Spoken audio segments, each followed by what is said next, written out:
it's been, as you mentioned, a significant day, an important day for greyhound racing and for the Greyhound Board of Great Britain. Just maybe for those watching who aren't quite aware of what's happened, maybe just give us a quick synopsis of the day's events and the information released. Okay, well, if we talk about where we are on this, because obviously it was what was agreed with EFRA when they reviewed greyhound welfare back in 2015, they made recommendations that we would start reporting injury rates, which they do in obviously horse racing with the BHA, but also we'd go further and we would also report on retirement rates. So over the past year, for 2017, we've collated all that data, and we were... I assume you've done that through working with the tracks, yeah, so if you look information fed back to you. Absolutely, Phil. So if you look at the injury data is collated by the vets that are at the tracks. So by law they have to keep a book in terms of dogs that are injured at the track, and what they've done is that injury is such that it's serious enough, they will collate that onto the injury database, which is managed by GBGB. So that's where the injury data's come from for the last year or so. And then on top of that, we're also collating what everyone knows as the green forms, which is the retirement data as well. So both sets of data we've had. Obviously the retirement data, there's always a bit of a lag on that, because dogs that finish, say, racing at the end of December, they maybe sat in the trainers' kennels for a while, waiting to get to the stage when they can report on how they've retired the dog. So, but we've got there, and we were obviously going to do that through DEFRA by the end of this month. And in terms of this data coming out, has there been resistance? Has there been issues in getting it released and getting it out there? No, there's no resistance. I mean, it's one of those things that I think most people would say, why haven't you done it sooner?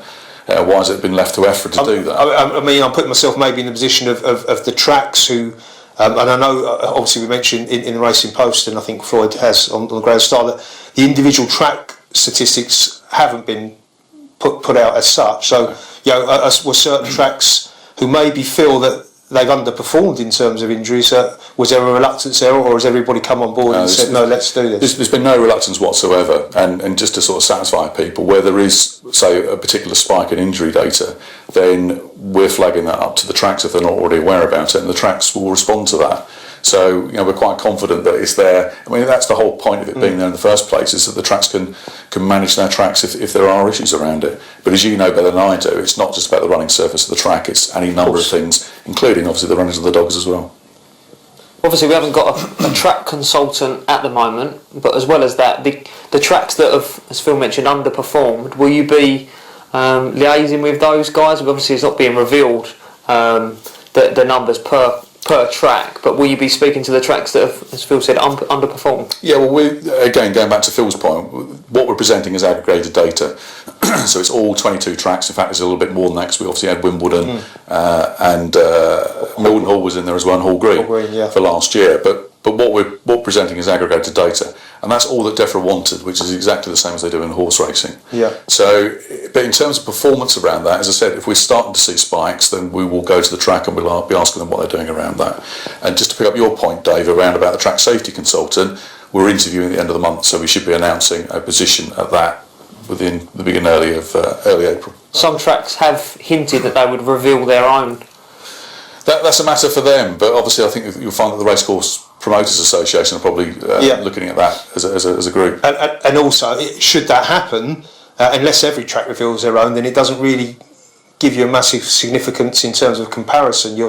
If one track says, well, this is what's happened to us, but nobody knows what's happened down the road, then, and I'm thinking this in this sense in terms of those who are looking to get at the sport, those are, there's no significance in that, is there? Not really. I mean, and that's part of the problem. It becomes problematic if you start publishing individual track data. You then get into league tables. It means that those who are perhaps, and you can't compare one track to another. That's the other issue with this.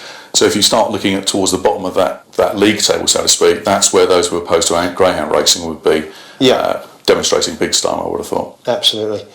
And in terms of, we mentioned earlier, the Telegraph, I think it was the Telegraph today, had the story, which probably wasn't quite how you hoped it would go. Your appearance on Radio 4 as well. I mean, how has the information been received in general? What's your feeling and the feedback you may have got? Okay, so if we're talking about those who are opposed to greyhound racing, I'm not really that bothered, to be honest with you, Phil, because at the end of the day, we're never going to convince them one way or another.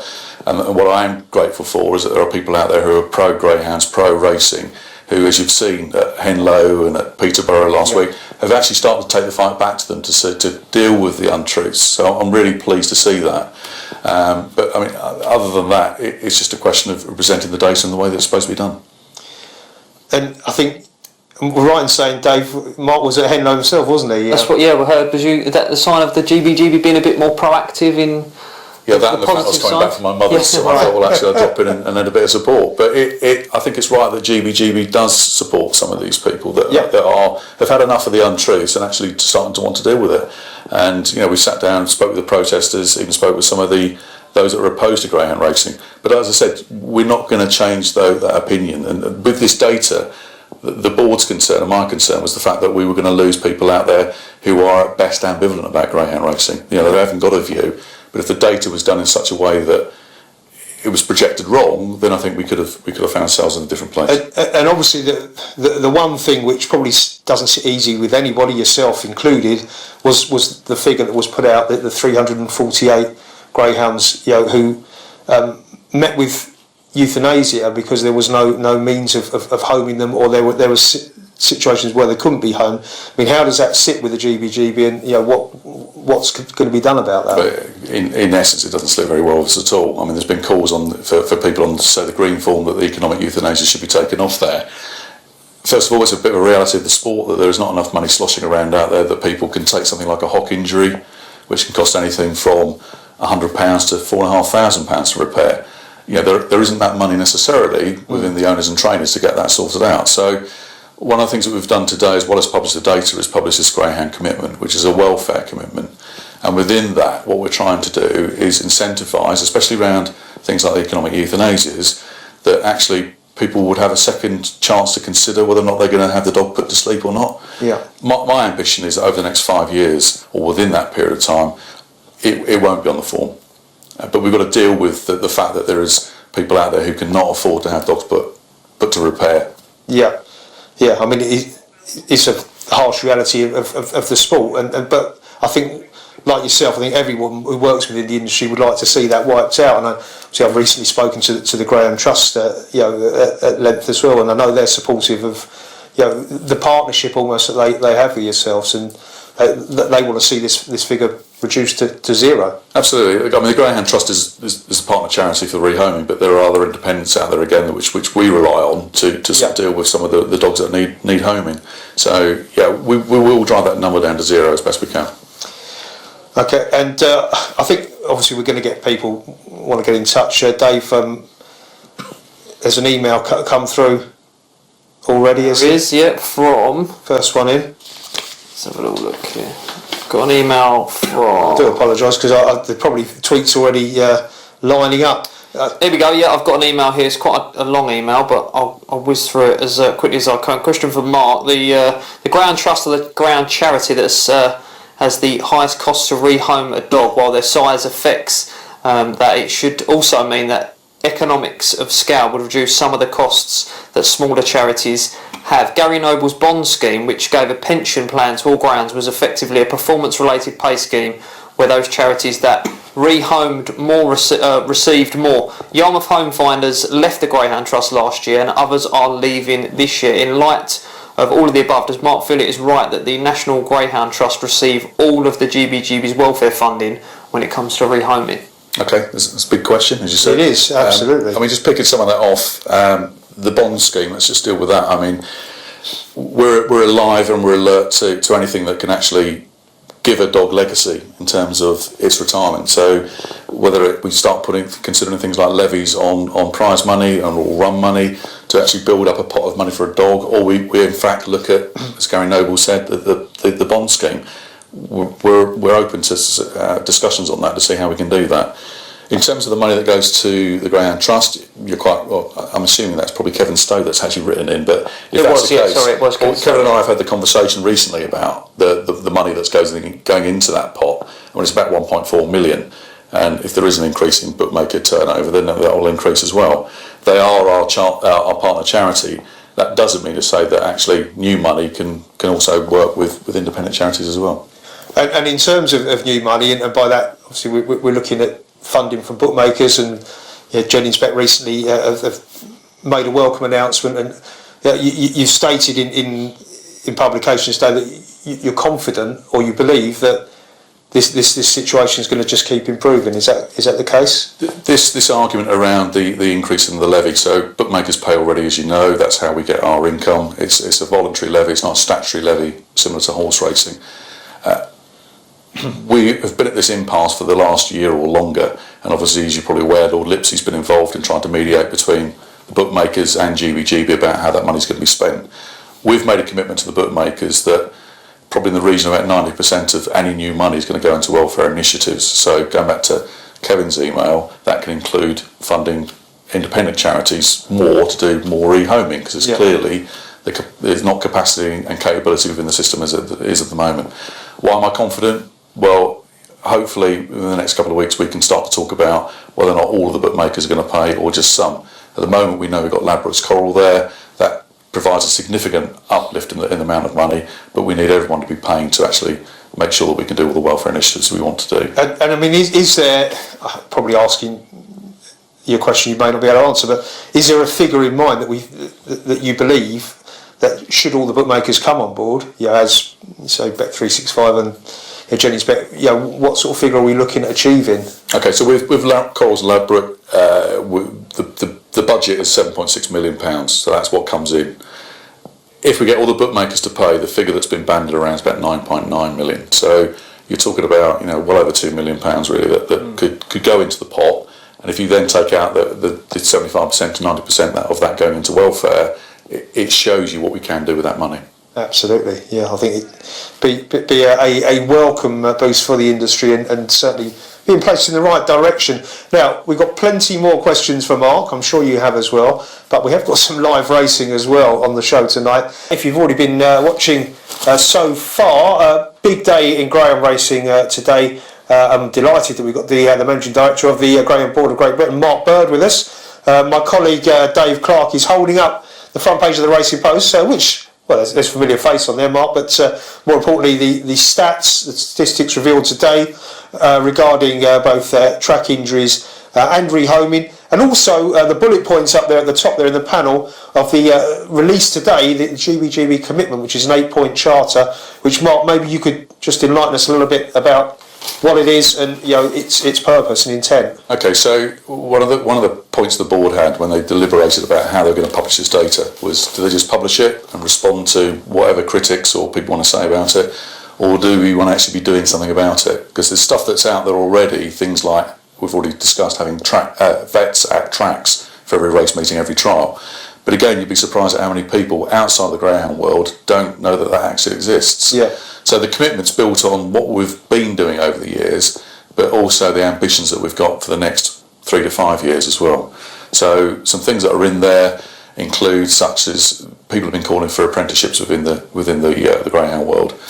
It's a great idea. It's always been in the too difficult draw beforehand, but we've worked with a company, we've worked with what the government are actually proposing around it. So we're hopeful that in the next month or so, the Greyhound Board will be announcing an apprenticeship scheme which will lead to not only the apprenticeship but also qualifications at the end of it as well.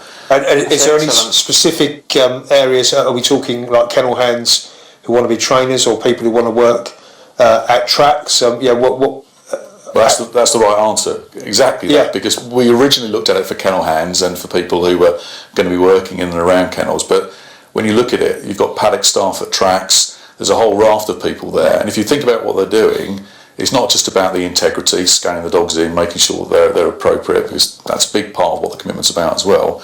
It's also about the husbandry, the welfare of those dogs.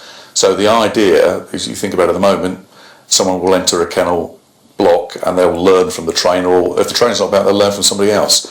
But actually what we're now giving them is the ability to do that in a structured way, which can lead to things like, one would say, we have a lot of problems around dental care in greyhounds. So, and this apprenticeship is not just about the GBGB. The RSPCA are involved with the Dogs Trust, so other people who have got an interest in dog welfare.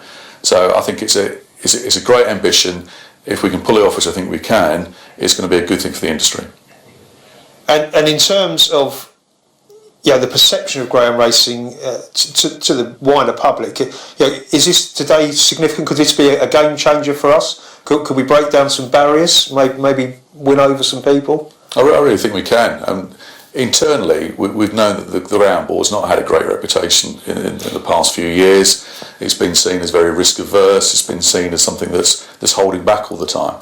And there's no real reason why we should do that. And so that's why we're keen to come on to channels like this to express what we're doing, but also to actually promote what the sport's there and what it's got to do and what it can do as well going forward. So no more under the radar. It's more a case of, this is what we do, this is where we're at, and this is how we perform, and putting it all out there. And that's why we've had critics saying to us about, why aren't you responding to those who are opposed to greyhound racing? Because there aren't these missing thousands of greyhounds that are out there. There aren't dogs that are in a shallow pit anywhere. So we are working with the industry to try and promote the fact that a lot of these myths are untrue. We're also trying to take it forward and say that there's there's 7,000 people involved with greyhound racing in terms of employment. That's a huge sector to the employment side of business. So we're here to promote it. And, the $1 million question, is it feasible that we can actually home every single greyhound that leaves our tracks? That's got to be our ambition. It really has. We're asking the dogs we all know greyhounds want to run, and we also know that trainers and owners are huge animal lovers. So we're a nation of dog lovers. So why is it that we can't home all these dogs? A lot of it's around perception of greyhounds, and again we'll work with some of the charities to try and improve that. Yeah. And should we, we work in the industry, lots of people do, you said there's 7,000 people, a lot of other people obviously who just enjoy the industry as a hobby, be it as an owner or a punter. I mean, should we be proud of our sport? Should we be standing up and saying, look, there's nothing wrong with what we're doing? I suppose it amazes me sort of 2.5 years into when I've been involved with greyhound racing now about how we, as a collective, we seem to be very defensive around things. If you use the metaphor, we will stick our heads in the sand rather than take things on. I think people should stand up. I think they should actually be accounted for what they're doing, and the fact that actually greyhound racing is enjoyed by thousands of people. It's still one of the main spectator sports in this country. Yeah, I mean, once upon a time, obviously, we were higher up the pecking order, but I suppose times have changed. The industry's changed. We've lost numbers of tracks as well. But as you say, we're still there, and I still firmly and passionately believe that if you can get somebody to go greyhound racing once, they will go again. Somebody who has no contact with the sport whatsoever, because it's such a first and foremost. Well, Dave, you'd be the same. It's just a great night out. Of course it is. I think where are we, 6th most attended sport in the country? It used to be second once upon a time, but they were in the halcyon days. We probably had 15 tracks in London. Obviously, we're just to follow a little bit from what Mark has said. I mean, Lorraine Sams has been. I think transparency is the key word. She said, "I'd like to congratulate and say fair play to Mark for appearing on RPGTV this evening. He's doing what should have been done by the GBGB representatives in the past and bringing the GBGB into the public domain. Transparency is the way forward. Good luck." Thanks, Lorraine. I'm not saying I'm doing it well, but at least I'm here. So. Well, and at least you've agreed not to tip. So that's another plus mark. Yeah. Well, after that first race, probably we should be the same. Can I just go back to what you said about the dogs, because that's a big point which we've been making today about the fact that the perception of the greyhounds, because what you tend to find is speak to the charities, the Kevin Stale or the Greyhound Trust.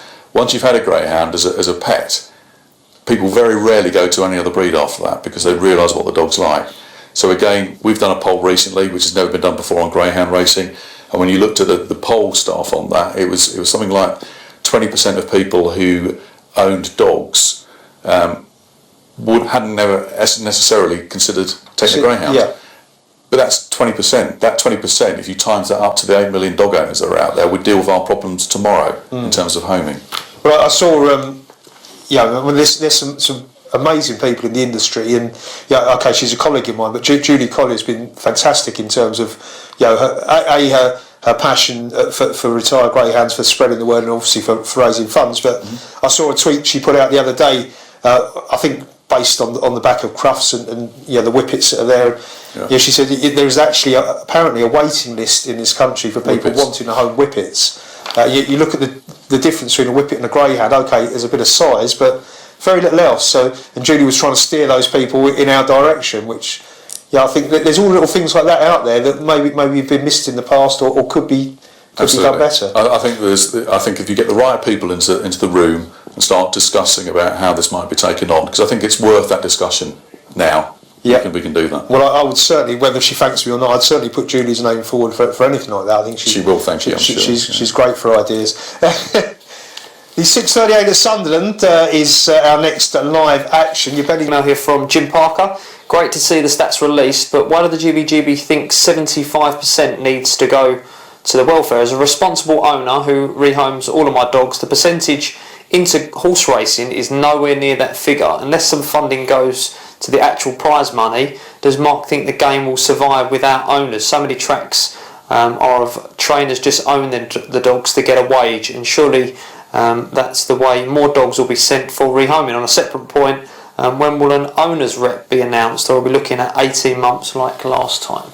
Oh, okay, so let's do that in reverse then, because in terms of the owner's rep, the board have got to agree, hopefully next week, that there will be an election, and then of course we'll do that in a similar way, similar, not necessarily the same, but a similar way as we did it last time.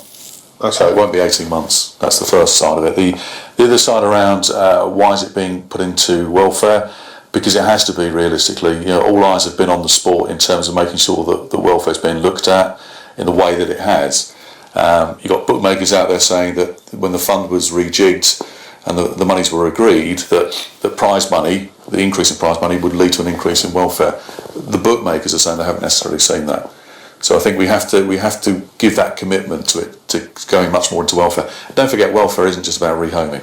There's a multitude of things over that as well. So where does that specific figure come from in the 75%? Well, it's just one of the bookmakers has been quoted as saying that that's what they would want to see in terms of their increased contributions. Right, okay. That's not necessarily the figure that we're going to work with, though. Okay. Thanks for that, Mark. Thanks, Jim, for your question as well. Please keep them coming in, because Mark's with us for about the first hour of the show. He's had I think we would all agree has been an exceptionally long day. Bit of support here against the favourite, so the money's white jacket. Now, we will be picking up the pace in terms of the racing because Peterborough is going to be kicking in soon. So any questions or tweets, emails for Mark Bird that you want to get in before we get too busy and Mark leaves us, please fire them over. And Dave, I think you've got an email right now. Yeah, this is quite an important email as well, actually, I felt, from Diane saying, a question for Mark: what safeguards are there in place to ensure that the tracks with self-interest at heart do not manipulate the data? Okay, I'd be interested to know what they mean by self-interest, but in terms of the data itself, I suppose protecting their own reputation. Well, at a track level, the only thing the tracks can do is obviously around the injury data, and that's safeguarded by the fact that you've got an independent vet there. Yeah. Okay, the tracks are paying for their services, but they are independent. I mean, the Royal College would absolutely adhere to the fact that they are there as an independent body to make sure that what's appearing on the track in terms of injuries is relayed both in the vet's book, as I've discussed, which is a statutory obligation, but also then transferred onto the database rather. So, and what we've done as the regulator to ensure that's the case is all of our data has been verified by a third party. So, and that includes all the tracks being looked at, but not only that, the fact that some of the tracks have been looked at in more detail to make sure that the correlation's there. Well, a couple of tweets as well, Mark. First of all, thanks to Pete Harden, obviously a man you know well now, but he says, I can honestly say I have confidence in the man you have in the studio, Mark Bird. I'm so pleased we have Mark leading the industry now. I can see massive changes in this sport, all for the positive, says Pete. And on that note, Pat Cooney, who's a good friend of the show from Bet365, has tweeted in a copy of the letter that Neil Parish, who was chairman of the EFRA committee, correct, yeah, sent recently to Tracy Crouch, which basically is calling for action in terms of the bookmakers contributing financially. Well, in fact, Neil goes further, because we met with Neil ahead of the publication to share the data with him. We thought it was only the right thing to do. Yeah. He's actually asked Tracy Crouch for a statutory levy of 1%, whereas at the moment it's a voluntary levy of 0.6%. So, do I think that'll happen? Sadly not. I don't think it will, because there are other sports out there who would suggest that they are more inclined to get the levy over us. And also at the moment we're obviously negotiating our exit out of Europe. Yes. So I think there's a lot of legislative changes happening there, and it would require legislation to change it. We would welcome a statutory levy. Of course. I don't think it will happen. And I suppose, but if nothing else, it's encouraging that there are people, in these positions who are calling for industry support. Neil Parish is an MP. If anyone who actually watched it on parliamentary TV, he was a staunch critic of greyhound racing in terms of the welfare of the dogs. For that person to effectively turned around in terms of where he sees the sport now and the regulation of the industry, I think that's testament to the fact that we've got that letter going to Tracy Crouch today. Absolutely, and I must ask you, Mark, as well. Appearance today on Radio 4, was it you and yours? You and yours. Yeah. You and yours. What was? I assume obviously it was based around everything that's happened today. But how did that come about, and what was the intention, and did it work as such? I'd like to say I'd had more time, because in fact the programme's only about 15 minutes long, and we only had about 5 minutes of that. We also had present there Clarissa Baldwin, who's part of the Greyhound Forum. Yes. Who hogged the limelight, to be fair, but actually she's not opposed to what we've published, other than she's saddened to see the figure of 355, which is the dogs that are economically euthanized, as are we.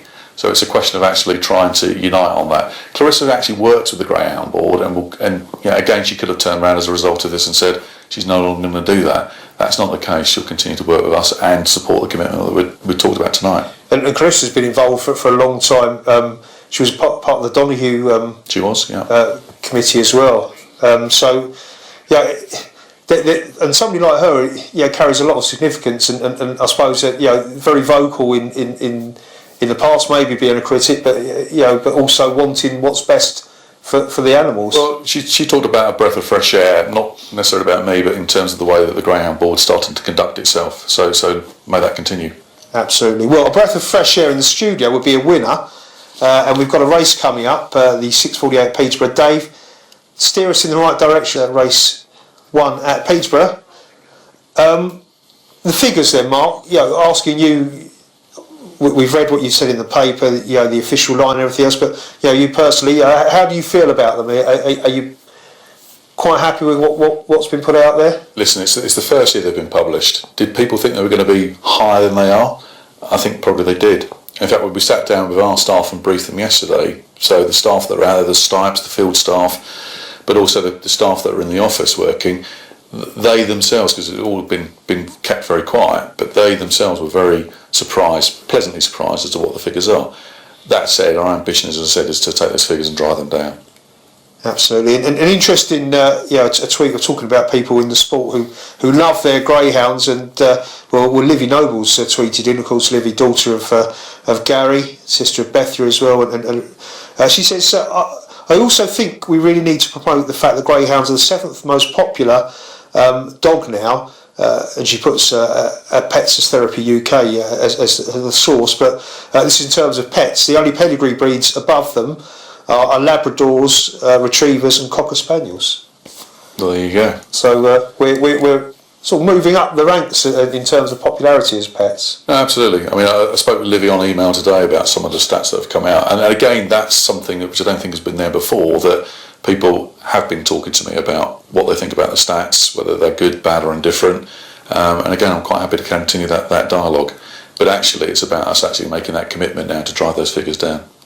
And in terms of, obviously today was the big day, the media release. Sure. Where do you go now? Is there anything else in the pipeline for using this information as a tool, or do you need to spread the word? No, it's very much. I mean, most of the information that's on there can be used in terms of academic research. We've already done a number of studies with Nottingham University and Richard Payne, who's there, in terms of things like sudden deaths, etc.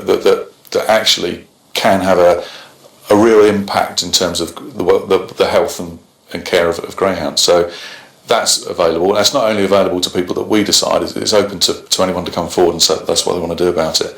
And I think also with the stats we need to look at longer term how we're going to drive those figures down. So if we are going to be talking about the economic injuries, then how are we going to incentivise that? And also, I mean, the one set of figures we haven't talked about are the ones that are unsuitable for homing as well. I mean, Battersea, who commented on the Daily Telegraph paper today, saying that they thought the figures were too high. Well, they're taking 5,000 dogs a year, of which they euthanize 1,000 for being unsuitable for pets. So we want to do some more work around that, and again, we're happy to work with the charities, and we're happy to work with people like Livy who are in the industry, Yeah. have a lot of experience and a lot to say about it, to try and actually start to impact on that data. Got an email here actually touching on that part from Ben Green saying dogs that are not suitable to be rehomed. Who decides this, and why not just kept in the kennels? Why are they put down? Well, the assessment on who actually makes that assessment is most likely going to be the trainer and or the owner. And of course the trainer is the person who's probably had hands-on dog for all of its racing career.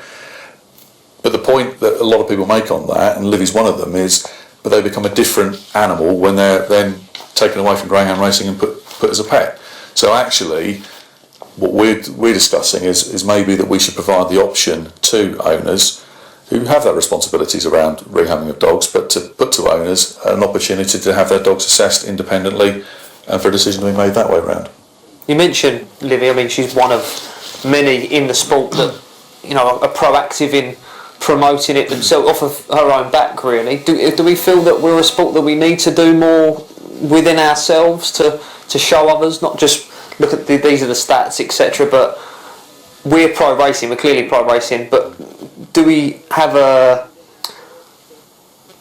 I don't know how to say it really. Well, let me steal your thunder, because one of the things that we're also looking at is about having Greyhound Ambassadors. Right. So this idea, they're not working to GBGB, but actually we're trying to corral a number of people from different walks of life, all of whom are pro racing, all of which are pro greyhounds, bringing those people together, because actually someone like Livy or somebody else who's actually got a great passion are going to be far better stood in front of a camera this time next year talking about to spread the word numbers than it is going to be about me. We're the regulator, we'll do that, but actually there's some other people out there who are better qualified, better experienced, and actually have that passion much more than I will around greyhound racing, who should be there supporting the sport. Excellent. We'll hopefully Mark's going to be with us for a little bit longer, but one or two more questions for him. But this is the first of our Flying 4 races at Sunderland. Well, welcome back to Racing Post Greyhound TV on a Wednesday night. So it's been a fascinating first hour of the show. Delighted we've not let him slip out the studio yet. Mark Bird, MD of the Greyhound Board of Great Britain's with us today, myself and Dave Clark in the studio. Now, we've had lots of emails and tweets. We maybe get a chance to ask Mark a couple more questions, but good news is, this has almost opened a channel now. Mark coming on the show, and he has promised us that members of the staff of the GBGB who are eminently qualified, Mark, are going to come on and answer more questions. Yeah, I'm sure I've ruined it on behalf of everybody else by coming out tonight, but no, there are staff that are out there who are much more hands-on than I am, who can come in here and answer specific questions to the viewers around how GBGB does our business. It isn't, as I said, transparency comes at a price, and that price is we have to open ourselves up to what we do. And today, in summary, good day, bad day, positive or negative, which outweighs the other? Okay, so it was never going to be easy, because the first time we've published the data, it has dispelled a lot of those myths that were out there about greyhounds going missing, the thousands, 10,000 dying per year. Look, there's still work to be done around it. Where am I in terms of today? It could have been a lot worse. We've had lots of people who have contacted me who are involved with the sport who've actually sort of said they think that the data's better. And just remember, on the injury data, it is the best in the world. We've looked at our racing colleagues in America, in Australia. This is the best data, and it's verified as well, so people can't even throw stones at that. And I just wonder how, though, Mark, you're ever going to go about this. We were chatting before we come on here about the Telegraph today, how we're going to get the national media on board, because, and this is something that when I spoke to the Greyhound Trust before, there's no desire seemingly from them to put any positivity out there. Always looking for a negative spin on anything that happens in the sport. I think, but that goes back to how people are on the sport anyway. I think culturally we've found ourselves in a bit of a rut, and we're always looking at the negative rather than the positive.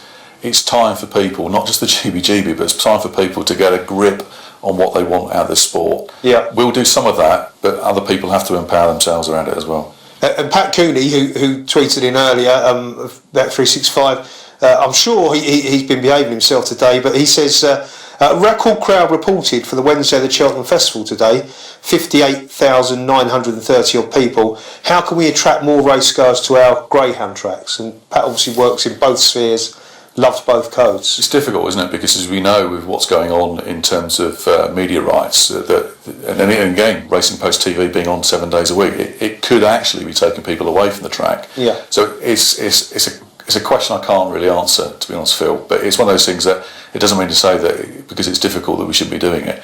So I think it's a case of sitting people down to see how we can attract people back to the tracks. I think that there's merit in that. And it also, yes, you have to weigh up the balance. Promoters now are maybe approaching their businesses slightly differently, in terms of media deals and contracts, and what they need to achieve each week in terms of attendances. But online's changed. The demographics of people around the tracks has changed as well. Absolutely. Well, in fact, they're all in. Flag's been waved. Their favourite firmly in 2. 5's the next in the betting. Let's go across to our man on the mic, Mark Cranston. Trap 2 here. It's 5-2 bar. Here's the hare. Off and racing. 3 and 4 collide at the start. Still the black jacket showing a bit of early pace. 5 and 6 out wide. 1 rushing up on the inside. Just hesitate. 4's been knocked over there as I head round the first couple of bends. 6 is in front, leads by 3 lengths down the far side. Release the beast, missed the trouble, and is 3 lengths clear for 3. That is Lodge Queen. Liz Quinlan Steele is in 3rd. Gap back to 5, outlier Biggity, the turn for home, and up front it is 6. Release the beast, left clear. The Drummers, the first bend goes down to Scorbin's well. 4 lengths clear for 3. Lodge Queen with Liz Quinlan Steele in 3rd. 6-3-1. Yeah, 6, 3 and 1. We did lose one in running there, and hopefully, I think it was Ballymacdean, hopefully nothing amiss, I assume. We'll try and get an update on that. Yeah, we will find out as soon as we can the situation there, but no doubt about the result. Now, while we wait to clear up the info from that race, a big thank you to Mark Bird, the GBGB, for joining us in the studio tonight. I know you've not only had a long day, but you've sort of broken with protocol by coming on the show, and we're chuffed that you did that. And hopefully we were reasonably fair with you. I think you were very fair, yeah, especially the viewers. Absolutely, and Mark, I think for so many years we felt like we've been declining and we've been, say, downtrodden, but to have some people in charge of the sport, which you are, the guys in regulating and running it, to come out and sort of put your head above the parapet and say this is where we're going. Maybe you've got a message for people before you leave. Well, I think the message is that we are going to be appearing on slots like this a lot more often. We're not always going to get it right, so we ask people to bear with us. But actually, we think that the sport is far from a diminishing sport. There is no demise here. We want it to actually go from strength to strength, and I can only do that if people are prepared to work with us. Fantastic. Well, thanks for that, Mark. Pleasure to have you in the studio. We are now off for a break, so it's good night from Mark, but to join us for plenty more live action after this.